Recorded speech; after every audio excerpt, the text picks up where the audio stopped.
The elevator doors opened directly into his office, and I knew before I even stepped inside that I wasn't going to leave without answering for what I'd done. Sit. Callum Reed didn't look up from the documents on his desk. His voice was the same tone he used to close a $40 million deal, flat, final, and leaving no room for argument. Close the doors behind you. My hands were shaking. I pressed them together in front of me, fingers laced tight, and tried to remember how to breathe like a normal person. The view from the 42nd floor of the Reed Tower stretched out behind him. Vancouver at dusk, the harbor lights just beginning to flicker on, the mountains going dark blue in the distance. On any other night, I might have found it beautiful. Tonight it felt like I was standing at the edge of something I couldn't come back from. How had 3 months changed everything this completely?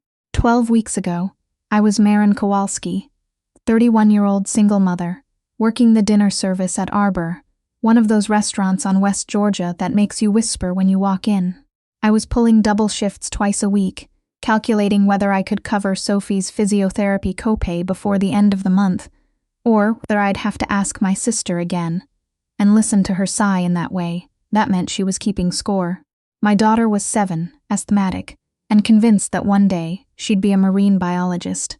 I was trying to make sure she got there. I should have called in sick the night he first came in. The thought had genuinely crossed my mind. My feet hurt. There'd been a miscommunication about a birthday reservation, and the kitchen was already backed up by 20 minutes. But rent was 2 weeks out, and Sophie's new inhaler wasn't covered under my plan anymore, so I tied my apron, refilled my water pitcher, and walked out onto the floor. Table 9. The room had gone a certain kind of quiet when he sat down. Not silent. It was still a busy Friday service. But the specific quiet that happens when everyone in a room adjusts their awareness without admitting it. Callum Reed was 34 years old, and already the kind of man whose name appeared in the Globe and Mail, the way other men's names appeared in their own address books. He'd taken over Reed Capital from his father 3 years earlier, under circumstances that nobody spoke about directly, and in those 3 years, he had turned what had been a respectable mid-size investment firm into something that made Bay Street uncomfortable in the way that Bay Street only gets uncomfortable when someone is winning faster than they expected. He sat alone. 2 men in dark jackets stood near the entrance, scanning the room with the practiced disinterest of people paid to be interested in everything.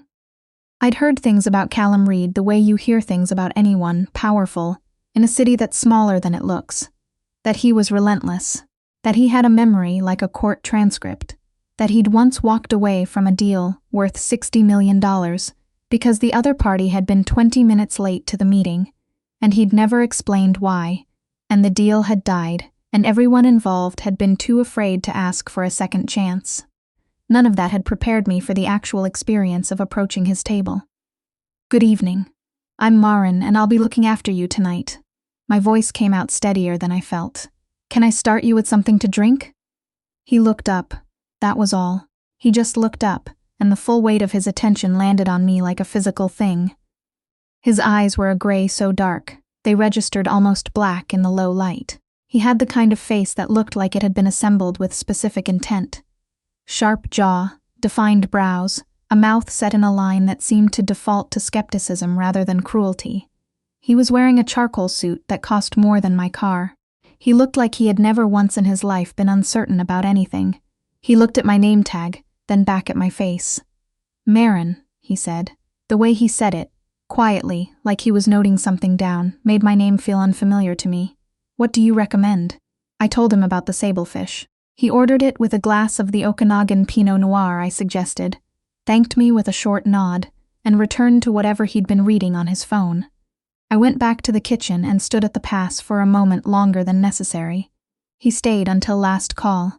He had 3 more meetings at the table in that time, men who came and went with the brevity of people on a schedule, speaking quietly, leaving quickly. Every time I came to clear a course or refill water, he stopped whatever he was doing.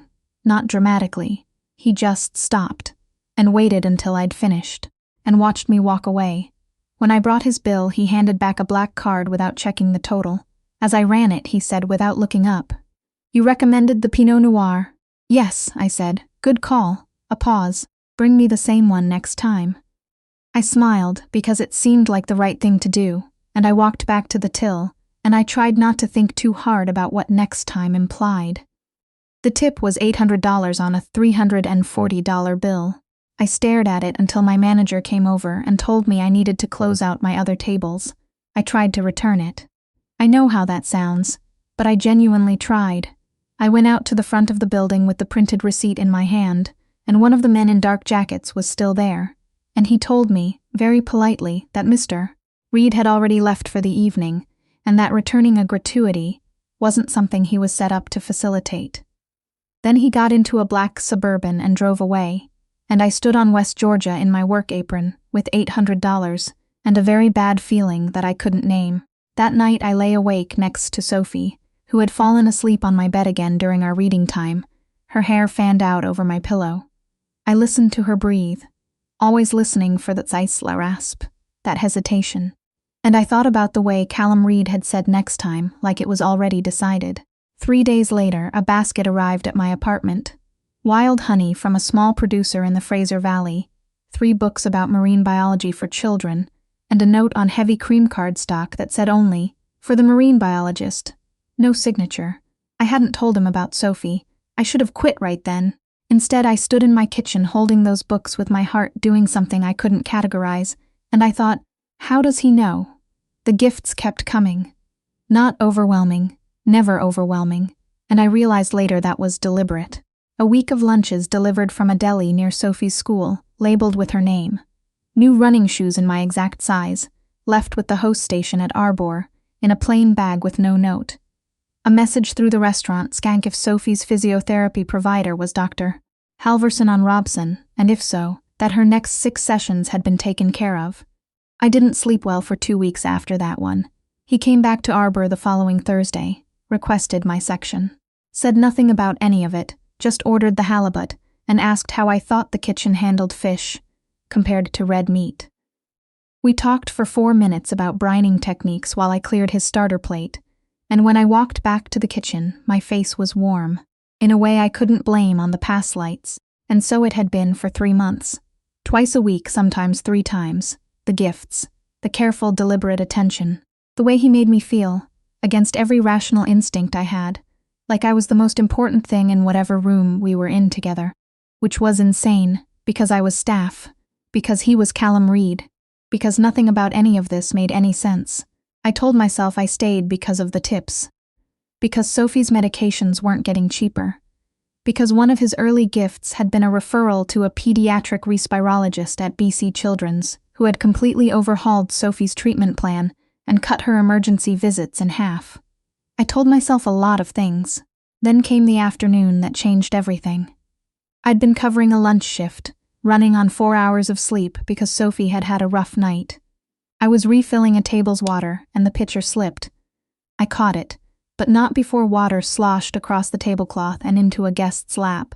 I apologized, managed the cleanup, kept my composure. But my hands wouldn't stop trembling, and the room felt like it was tilting slightly. And then there was a hand on my elbow, steadying, and I turned, and it was him. He wasn't supposed to be there. It wasn't one of his usual evenings. "When did you last eat?" he asked, low enough that only I could hear. "I'm fine," I said. He looked at me for a long moment with those dark gray eyes that saw everything. That's not what I asked. He spoke briefly to my manager. I still don't know exactly what he said, and then he guided me, hand at the small of my back, through the side exit and into the back seat of his waiting car. I didn't fight it. I was too tired, and his hand was warm, and some part of me had apparently made a decision I hadn't consciously approved. He brought me home, and that was when the first real crack appeared. Because when his Suburban pulled up to my building on East 12th, there was a man leaning against the front steps. Liam Kowalski, my ex-husband, Sophie's father. The man who had signed the separation papers when I was 5 months pregnant, who had resurfaced exactly 4 times in the years since.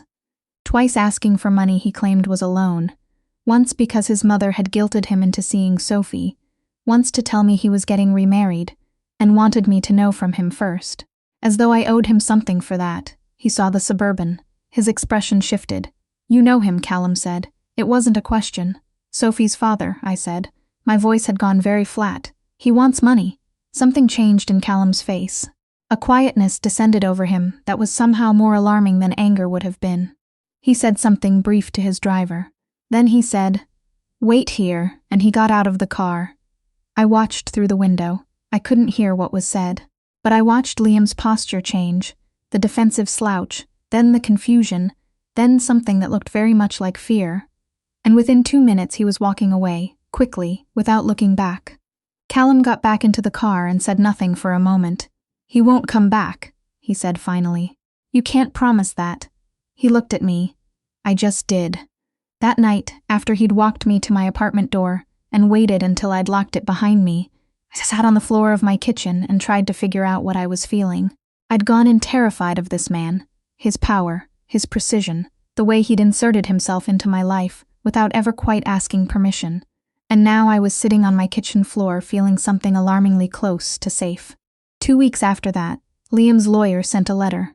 He was surrendering his parental claim formally and completely. The letter was brief, legally airtight, and signed the same week Liam had driven away from my building. I left a thank you with the host station at Arbor because I didn't have another way to reach him. The next evening, a new phone appeared at my workstation, an iPhone I absolutely could not have afforded, with Callum's name already in the contacts. He texted 3 words, "Dinner. Tomorrow, please." It was the please that did me in. We had dinner, then another, then another. Private rooms, quiet restaurants, always his security nearby, scarfalato and controlled, his world, his rules. I told myself I understood the terms. I told myself I was making a rational choice, eyes open, for Sophie's benefit, for the security she deserved and that I had never quite been able to give her. I was being a fool.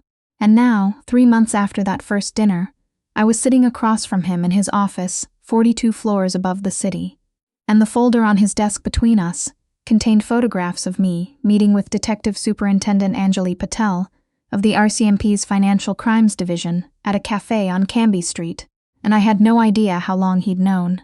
"Tell me why," he said. His voice was quiet. That was worse than shouting. "It's not what it looks like, Marin." He said my name the way he always did, like it mattered, like it was specific. It made everything worse. "I'm going to need you to be more precise than that." I looked at the photographs. Me, sitting across from Patel in my off-shift clothes, a coffee going cold between my hands. I looked scared in the photos. I had been scared. "She approached me," I said, "at the restaurant 3 weeks ago. She waited until I was heading to the parkade after my shift." Something in his jaw tightened. "And you didn't tell me."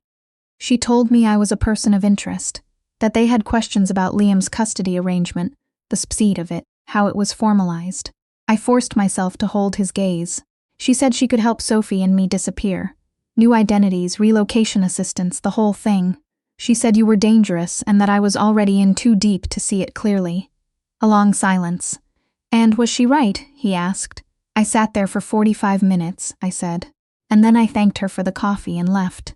He stood. He didn't move toward me. He moved to the window, his back to me, looking out over the city. The line of his shoulders was rigid. "She wasn't interested in Liam," he said. "No?" I said. "I know. She wanted information about your business. About the Reed Capital restructuring. She thought she could use me as access, could she?" "No." The word came out harder than I expected. "No, whatever this is between us, I would never do that to you." He turned then. In the low office light, his face was difficult to read. But I'd spent 3 months watching him closely enough to catch the thing underneath his composure. He was hurt. Not angry, hurt, in the way that people are hurt, when someone they trusted does something that makes trust feel naive. "The documentation Patel showed you," he said, "about the restructuring. What did she tell you?" "That Reed Capital was under FinTrack investigation. That the legitimization process you've been running is cover for asset laundering. That the people you're cutting ties with are dangerous enough that walking away from them cleanly isn't possible." I paused. "She showed me photographs of people who'd crossed you, who hadn't come out well." He was very still. "Are they accurate?" I asked. "Some of them." He said it without hesitation, and somehow that steadied me more than a denial would have. My father ran this company in ways I've spent 3 years unwinding. There are people who benefited from how he operated who don't want to see it change. Some of those people have made that clear in ways that required a response, a pause, I won't pretend otherwise. Have you? I started again. The things she's implying you've done personally. Is that? I've made decisions, he said, that I couldn't make gently, yes. The room felt very quiet. Outside, Vancouver was going about its evening, completely indifferent to the two of us 42 floors up, trying to figure out whether we were past saving. She told me to be afraid of you, I said. You should be afraid of me, he said. That's not dishonest advice. She also offered me protection, a way out, and you left. I left. I looked down at my hands in my lap. Because the way out she was offering, it wasn't from danger, it was from you, and I couldn't. My voice caught. I couldn't make myself want that. The silence stretched. When I finally looked up, he was watching me with an expression I hadn't seen on him before. Something unguarded. My father didn't disappear, he said. That's the official story. That he retired, stepped back from the company, that the transition was voluntary. It wasn't. He moved to sit back down, not behind the desk this time, but in the chair beside it, closer to me. He had a breakdown 18 months before I took over. Severe depression, possibly the beginning of early-onset dementia. The diagnosis is still unclear. He's in a residential facility in the Okanagan. He doesn't always recognize me when I visit. I absorbed this. You let people believe he retired, because the alternative was every firm we'd ever worked with wondering whether instability was hereditary. His voice was even, but I heard the cost in it. I visit him every month. He taught me to be ruthless in ways I've spent years trying to recalibrate. He also taught me that you don't abandon family, even when it would be simpler. That's what you're showing me, I said slowly. That's your answer to what I asked you. Whether you're capable of staying, whether you're capable of choosing someone else's needs over your own. He looked at me steadily. I take care of what's mine, Marin, without exception. I'm not yours, I said. Reflex. Something shifted in the corner of his mouth. Not quite a smile. Aren't you? And there it was, the thing I'd been running from, the current I'd been pretending I wasn't standing in for 3 months. My pulse gave me away. It always gave me away, and I was fairly certain he knew it. What does Patel actually have on you? I asked, keeping my voice level. Enough to be inconvenient during the transition period. Not enough to pursue charges. We've been too careful for that. He leaned forward, elbows on his knees. The restructuring is real, Marin. It's not cover. I've been methodically transferring Reed Capital's conventional operations into fully regulated structures for 3 years. It's taken this long because some of it requires unwinding arrangements my father made with people who don't want those arrangements unwound. The people who made the threats. Yes, a beat. Fintrack is watching the process, not investigating wrongdoing. Patel is from a different division, one that's been trying to build a broader case for years and hasn't been able to, because there isn't one to build anymore. She's working with old intelligence. You knew she was watching you. I didn't know she'd approached you. The quietness was back in his voice. When I found out this morning, I had to decide what it meant. Whether you were frightened and didn't know how to tell me, or whether you'd been considering what she offered. And you decided. I decided to ask you directly. He held my gaze. Because whatever else I am, I don't operate on assumptions about people A pause. About people who matter to me. I looked at him for a long moment. At the careful, controlled exterior, and the things moving underneath it that he so rarely let surface. At the man who had sent Sophie books about the ocean without ever having met her. Who visited his father every month in a facility in the Okanagan because family didn't get to be conditional. What happens now? I asked. Now I manage the situation with Patel. She overstepped by making direct contact with you, and she knows it. That conversation was a sign of desperation, not strength. He stood. And we have a more important conversation. He poured 2 glasses of water from a carafe on the credenza. The simplicity of it, after all the tension, made me almost want to laugh, and offered one to me. I took it. Sophie, I said. I need to know you understand that she comes first in every version of whatever this is. Every version. I know that. No hesitation. I knew that within 3 weeks of meeting you. It's not a variable for me, Marin. It's the given. And the danger. The transition period. The people pushing back against it. How long? 18 months at the outside. The most difficult divestments are already finalized. What remains is formalizing structures that are already functionally clean. He sat on the edge of the desk, looking down at me. I can show you. If you want to understand the actual shape of it, rather than Patel's version, I'll walk you through everything. I thought about Sophie, at home with my neighbor Janet, probably asleep by now, her small chest rising and falling, the new medication doing what the old one hadn't. I thought about the books he'd sent before he'd even known her name. Okay, I said, show me. What he showed me wasn't what I expected. Not a war room, a boardroom, smaller than his main office, with a wall of screens displaying financial architecture in the clean visual language of legitimate capital management. Real estate portfolios, infrastructure funds, a foundation focused on affordable housing development in secondary BC cities, the kind of thing that showed up in charity galas and city planning consultations, completely unhidden. And beside those, the structures being wound down. Numbered companies, private equity arrangements that had served specific purposes under his father's tenure that were now being methodically dissolved, asset by asset. Documented. Traceable, demonstrably in the direction of sunlight. This took 3 years, I said. Yes. He stood beside me, not quite touching me, close enough that I was very aware of him. My father built something that worked by staying in shadow. I'm not interested in shadow. I want something that's Soof. He stopped. I turned to look at him. I want something that a 7-year-old marine biologist could understand in 20 years and feel uncomplicated about, he said quietly. Something in my chest did a slow, complete collapse. What? You're doing this for her. I'm doing it because it's the right thing. A beat. But yes, when I think about what I want Reed Capital to look like in 15 years, I think about a board that includes people I respect. I think about a company that contributes to the cities it operates in. And I think, he stopped again, and I saw him weigh whether to finish. I think about a family, not the one I grew up in, a different kind. I looked at my water glass, then I looked at him. You terrify me, I said, not because of Patel's photographs, because of this, because you say things like that, and I don't have any defenses left. I know, he said it gently. I'm sorry for the ones I've already removed. Are you? The corner of his mouth moved. Not remotely. I made a sound that was almost a laugh. He reached over and tucked a loose strand of hair behind my ear, with the kind of careful deliberateness that he brought to everything, and I let him, which was its own kind of answer. I need to get home to Sophie, I said. Janet can't stay past 10. Of course, he straightened, reaching for his jacket. I'll take you. In the elevator down, he stood beside me and didn't say anything, and the silence was comfortable in a way that the silences of the last few hours hadn't been. The city came up to meet us as we descended. Patel will try again, I said. She'll find another approach, he agreed. She won't come near you directly again. I'll make sure of that. How? He glanced at me sideways. Legally, I'm serious, so am I. Her division has a complaints process. She made unauthorized contact with a civilian she categorized as a person of interest, without proper disclosure or legal counsel present.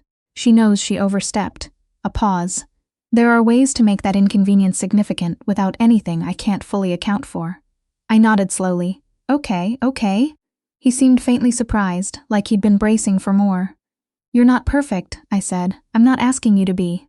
I'm asking you to be honest with me about what I'm actually walking into. I looked at him. So far tonight you have been. He looked at me for a long moment. I'm going to hold you to that as a standard. Please do. Sophie was awake when we got there. Barely, drowsy on the couch with her stuffed orca clutched under one arm and the tail end of a nature documentary playing. She looked up when the door opened, and then her eyes went past me to Callum, who she'd met exactly twice before. Hi, she said. Hi, Sophie. He crouched down to her level without being asked, which was the detail that always undid me. Did the whale documentary have humpbacks or orcas? Both, she said importantly. But orcas are smarter. Debitable, he said. Humpbacks have longer migration patterns. Her face lit up with the particular delight of a 7-year-old whose claim has been contested by someone taking her seriously. They argued about whale intelligence for 6 minutes while I thanked Janet and locked up. And by the time I came back to the living room, Sophie had produced 3 pages of printed photos from her school project on deep-sea ecosystems and was explaining them with the authority of a much older scientist. I stood in the doorway and watched him listen to her. Really listen. Not the polite performance of an adult humoring a child, but actual engagement, actual questions. Actual pushback that made her explain herself more precisely and loved every second of it. He caught me watching. Something passed between us over Sophie's head. "It's past your bedtime by about 90 minutes, I told her. She looked at Callum. "Will you come back?" He looked at me. "That depends on your mum." "Mum," Sophie said, with the directness of the very young. "He should come back." I got her into bed with only moderate negotiations over the orca, and when I came back to the living room, Callum was standing at the window with his hands in his pockets, looking out at the street below. He'd loosened his tie. He looked tired in a way I rarely saw on him. "She's extraordinary," he said without turning. "I know." I came to stand beside him. "She's why every single choice matters. Everyone. I understand that." He turned to face me. "I'm not asking you to trust me completely, not yet. I'm asking for the chance to earn it. What does that look like?" "We slow this down," he said. "We do it properly. You stop working double shifts because Sophie needs her mother rested, not because I'm replacing your income. Those are separate things, and I want you to understand the difference. I take you to meet my father, in the Okanagan, so you see that part of my life clearly rather than imagining it." A pause. "And I keep showing you the boardroom, not just the finished version, but the process, so you can see in real time that I am exactly what I've told you I am." I leaned against the window frame, looking at him. This precise, controlled, occasionally frightening man who had crouched down to argue whale intelligence with my 7-year-old. "I have conditions," I said. "Tell me." "Sophie doesn't get caught in the middle of anything, ever. If at any point I feel like your business life is creating risk for her, we step back. No arguments, no negotiating. Agreed. I keep my own money. My own accounts, my own work decisions. I'm not a dependent. I'd be disappointed if you were. And when you make decisions that affect us, both of us, you tell me first, not after. Before."